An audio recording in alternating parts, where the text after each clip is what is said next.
ابتدرنا هذا التوثيق بسيد خليفة. كيف تجرأ بالجنوح المباغت من الدراسة الأزهرية إلى الموسيقى؟ تجربة الفنان سيد خليفة دلت على إنه إعجاب الشباب ديل بالسيد لم يكن صدفة. في ربيع الحب كنا نتساقى ونغني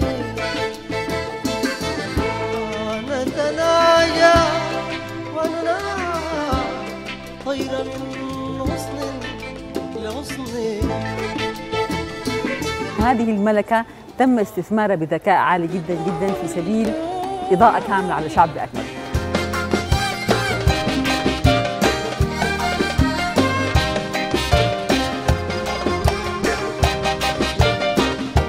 مر بذات المطلوبات اللي بيمر بها أي فنان عشان يجيز صوته في الإذاعة السودانية. فهو خلق عشان يكون فنان.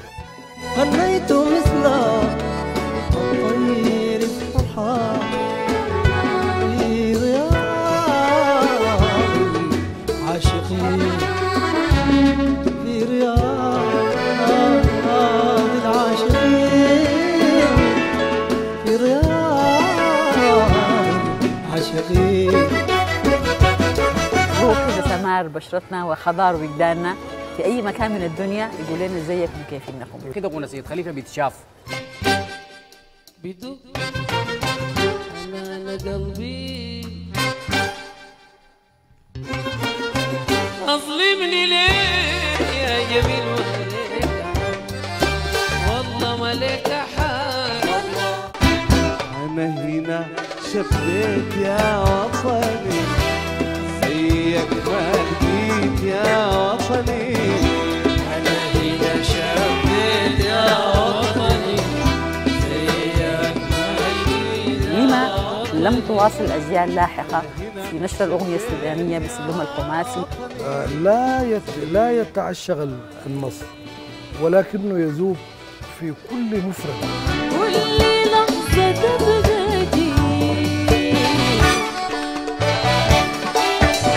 كل لمحة يوم طويل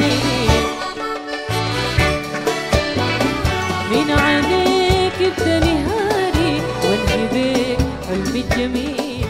ركن السودان، الخطاب الثقافي المصري المتجه جنوبا. هذا من قدر سيد أو من قدر من نظم ذلك. أنه سيد خليفة أنا في رأيي الشخصي لحد الآن لم يكتشف بعد. انتشاره في مصر، مجهوداته اللي بذلها، هل كان فيها نوع من اللغة التصالحية أو التقدمة للسودان أو لأهله أو للوطن هنا إنه في الأغنية السودانية للعالم العربي والخارجي. يا حبيبي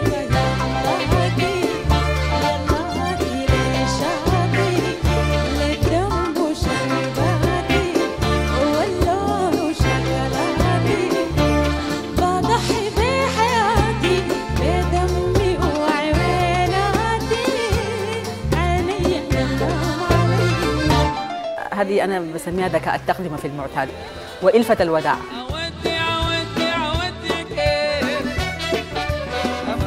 أفارق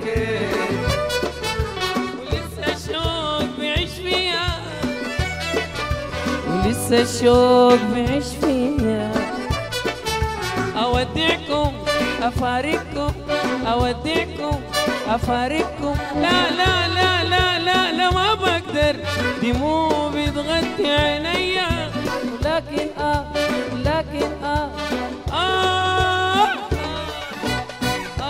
بتزود الآلام. أودعكم